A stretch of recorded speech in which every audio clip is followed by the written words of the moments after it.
Next group of guys here, I kind of have bucketed as the safe guys. These guys, these feel like we know that we can trust them. We can trust their offenses. And if healthy, I think they can push for quarterback one finishes. Now, again, this is not how I have this group ranked. This is not based on ADP. I'm more so looking at like quarterback type here. So, Daigle, the names I've got in sort of the safe and steady group here.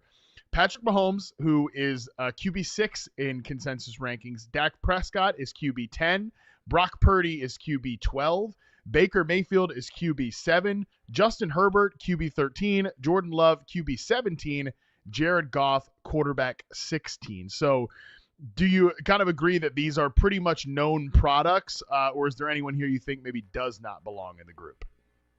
Known products for sure. If anything, let's talk about a couple players I do believe may be overlooked, undervalued perhaps, starting with Brock Purdy, if only because of the situation last year. Still finished, by the way, as the QB10 in points per game, despite everything crumbling around him. This iteration, in fact, that's going to be on the field for the 49ers this year, and eventually Brandon Ayuk, but George Kittle, Ricky Pearsall, Juwan Jennings, Christian McCaffrey, they literally played 10% of San Francisco snaps with Purdy, and even then, he still finished in as a top 12 quarterback.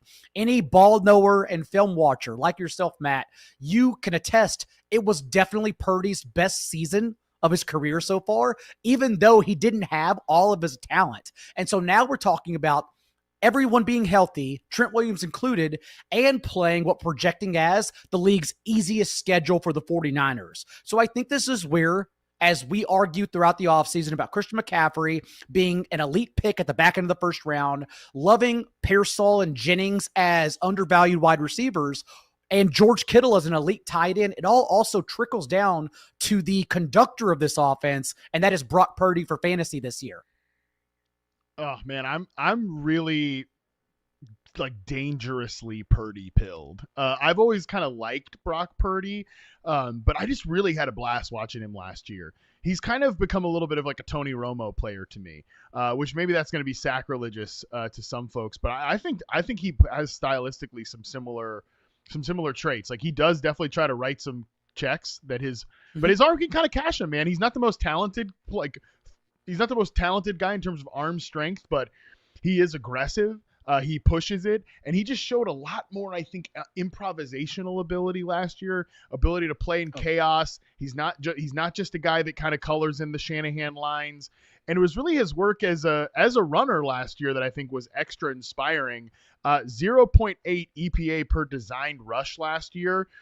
That was up there with like Baker Mayfield, who was a really good scrambler last year. It was better than some of your favorite rushing quarterbacks last season. He was also pretty useful as a scrambler as Brock Purdy, 300 yards as a scrambler last year.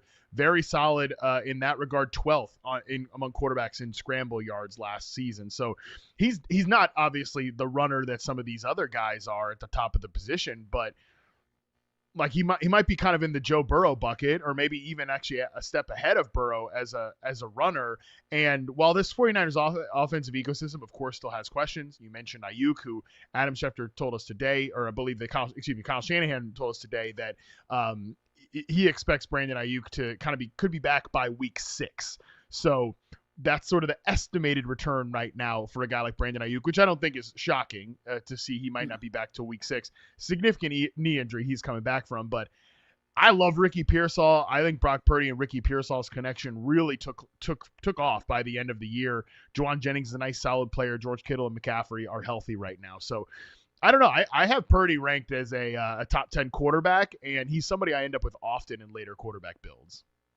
And the individual who I think loses out in terms of ADP and should swap with Brock Purdy, not only Jared Goff, who we'll discuss in a bit, but I think Baker Mayfield may not belong in this tier of players as well. Love the development that Baker Mayfield had last season. And yes, it's an internal promotion for Josh Grizzard in place of Liam Cohen at offensive coordinator this year, which does mean maybe they carry over the same scheme and play calling and helps alleviate Baker's situation. But also, you mentioned Jaden Daniels' touchdown rate. This is an individual that finished with a touchdown rate that was not only a career high mark, but 2 full percentage points above that previous career high mark. Not to mention a career high in fantasy points per game as well. So we're just questioning, is this sustainable at a significantly higher ADP than 2024? And I'm not so sure it is. So someone like Brock Purdy is who I want to take instead. But again, because we're arguing about ADP, you don't have to. You can wait instead.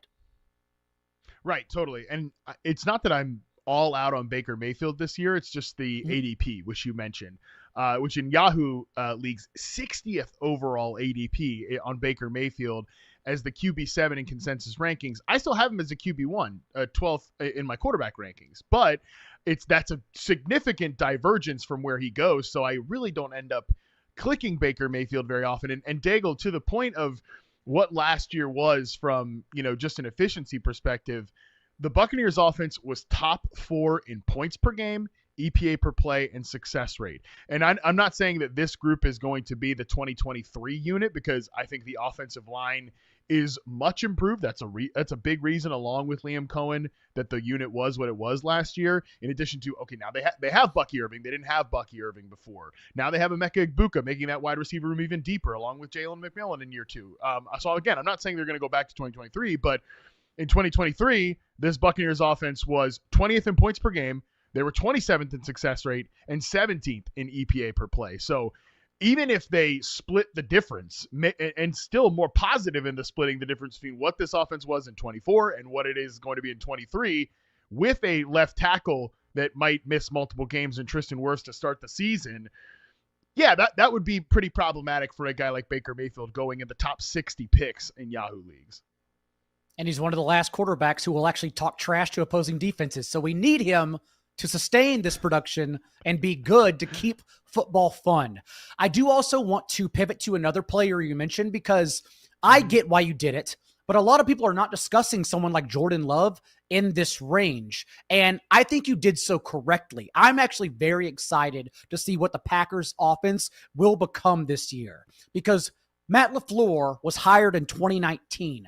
And look what happened last year with Jordan Love suffering 2 significant injuries throughout the season. Before last year, the Packers had never averaged fewer than 33 pass attempts per game. They finished averaging 28. Before last year, Green Bay hadn't registered any lower than a 58% pass rate in neutral game script. They averaged 49%. Last year was not who Green Bay wants to be. And then all they did was go out and add a first-round wide receiver who can stretch the field. So I do want to try to soak up this equity that no one sees and just win outright with Jordan Love, even in a one-quarterback league, because that's the one person that no one's really tacking on while taking shots on their receivers to soak up this ambiguous target tree. Really glad you brought up this Jordan Love inclusion here, because it feels like Jordan Love's getting a lot of crap off of what happened last year, and it's a year where he was hurt from the very beginning of the season. Like week 1 in that messy field in Brazil, he hurts his knee, and I think that just cast the season off in a completely different light than what they wanted it to be. You mentioned from a structure perspective, also from a results perspective. Like, here's the deal. Quarterback's probably not going to be hurt all year, and the wide receivers probably are not going to lead the league in drops again like they did last year. Although they were dropping the ball all over the place in their preseason game. I don't know if you caught any of that between all the fun at the Expo this week. But, yeah, they were dropping the football all over the place, which not the best, but we'll move on from that. Over the last 2 years combined, the Packers are 4th in touchdown rate with Jordan Love under center, obviously, for most of those games. So it's one of the more productive passing offenses in the league. Where are you at with Matthew Golden right now? Jaden Reed's in a boot. Matthew Golden's been getting a lot of pop over the offseason. He was 3rd in success rate versus zone coverage among the prospects I charted this year, so I think a very good player. He's somebody that's steaming up draft boards, and kind of honestly, Daigle, if we're bullish on Jordan Love as a sneaky QB1 this year, I think that has to include like a good Matthew Golden rookie season. I think all my arguments for being a Matthew Golden bear previously will also be deemed as dumb now, since Jaden Reed was shown with a walking boot out of nowhere, not reported at all until we saw this past weekend. And so we'll have to see if that lingers into the regular season. I was personally concerned about Golden as a prospect, if only because his rise was solely for his 40 time and nothing else. Also, never registered a 16% target share in any season in college, struggled to earn targets. And then you mentioned his successes against zone.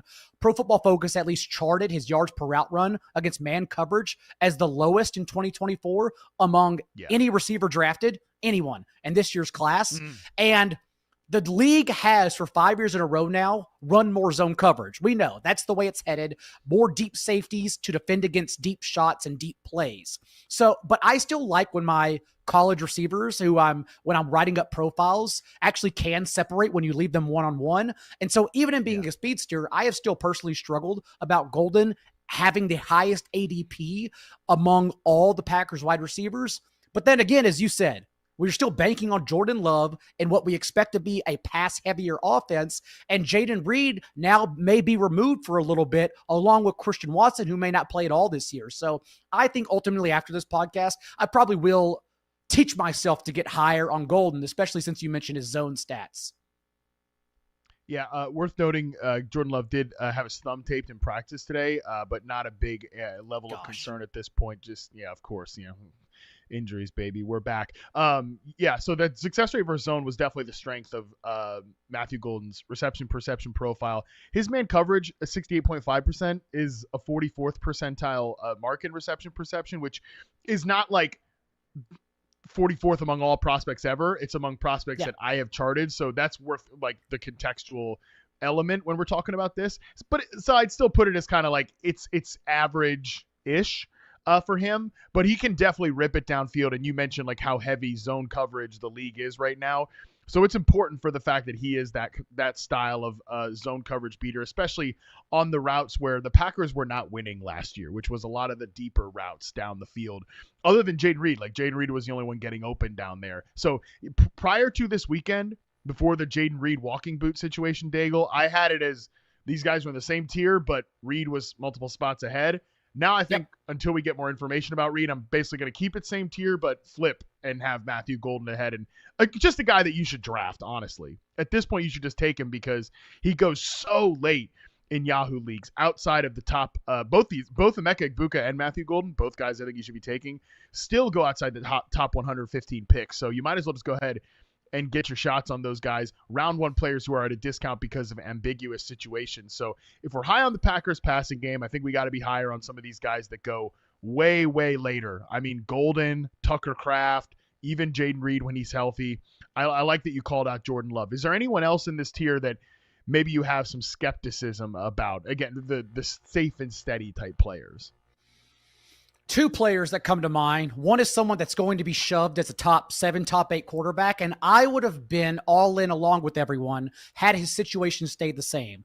But Patrick Mahomes is slowly losing more pieces here, and whereas I was high because we were going to see a healthy 3 wide receiver set for the first time ever, his best 3 wide receiver set he's had for his entire career, that's no longer the case given the Rashee Rice suspension and then Hollywood Brown's significant injury. So the guy that had finished as the QB 14 and QB 13 in points per game the 2 seasons prior, I kind of think we're getting that once again, at least in the first month or 2 of the season, despite being treated as a top 7, top 8 option. So I am worried about Patrick Mahomes, and he's more expensive than the other guy I'm worried about even more, and that's Jared Goff.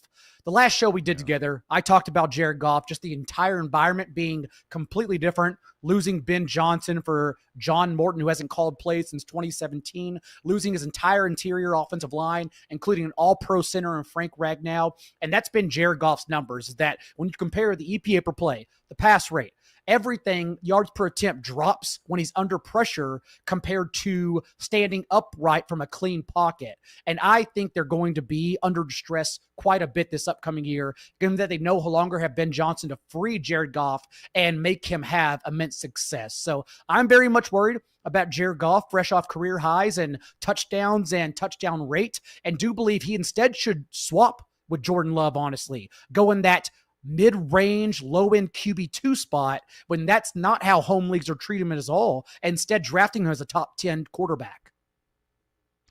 if we're looking at, again, 2022 to 2024 touchdown rates, 6% is Baltimore Ravens. That's number one. Buffalo Bills, number two. Lions are number three. So I do think of those top three teams, they have the most change, the most, honestly, it's not the same level. Jared Goff, good quarterback. I like watching Jared Goff play quarterback, but there's levels to this thing, and I don't think he's on Lamar Jackson or Josh Allen's level at this point. And your rankings suggest as much. You have him ranked as the QB 17 when, again, that's not even close to his ADP. So you're practically saying the same thing I am. Yeah, I am. And consensus rankings are with it too. You know, he's QB 16. So there's a pretty good departure from how drafters are treating Jared Goff and how like the industry is ranking him. So we'll see how that goes and how that ages. But yeah, I have definitely been like just to put it in context, that one guy we haven't talked about yet and one guy that's in this group that I do kind of want to get your thoughts on. 96th overall is Kyler Murray. 101st overall is Jared Goff, and 101st.4, so like right basically the same thing, is Dak Prescott. Dak Prescott is ranked as QB 10 in consensus rankings. Kyler Murray's 11, and Jared Goff's like 16, 17. So there's just a disconnect between drafters looking back at last year and then trying to project forward to this year. So yeah, Goff is a guy that I'm okay as like a QB2 in Superflex, but not somebody that I want to have as a QB1. Just real quick, Dak Prescott. This is another situation that, man, every time I look at this Dallas Cowboys passing offense, I get more and more excited. The running back room is not inspiring. The offensive line could be pretty good in the interior. I'm all in on George Pickens and CeeDee Lamb. Dak Prescott, somebody you're comfortable with as a QB1 or no? Absolutely. Someone who also bakes into my plans at quarterback if I miss out on Jalen Hurts. And it's because Dak is practically the opposite of Baker Mayfield, Bizarro Baker, and finishing with career lows in touchdown rate and points per game. When, remember, if we strip away 2024, back in 2023, not that long ago, Dak was the QB5 in weekly points and second in MVP voting behind Lamar Jackson. He was that good. And now we're giving him his second best receiver, I'll argue, in his career. If someone wants to put Amari Cooper at the end of his prime or rookie year Michael Gallup next to George Pickens, I'll listen. But George Pickens getting deep with at least the best quarterback of his career is going to open up everyone, CeeDee Lamb included. So I'm someone who drafts CeeDee Lamb over Justin Jefferson comfortably when I'm looking at wide receiver. And I also look at the range that George Pickens is going and make sure I put him at the top of that tier because I want this entire offense, Dak Prescott included.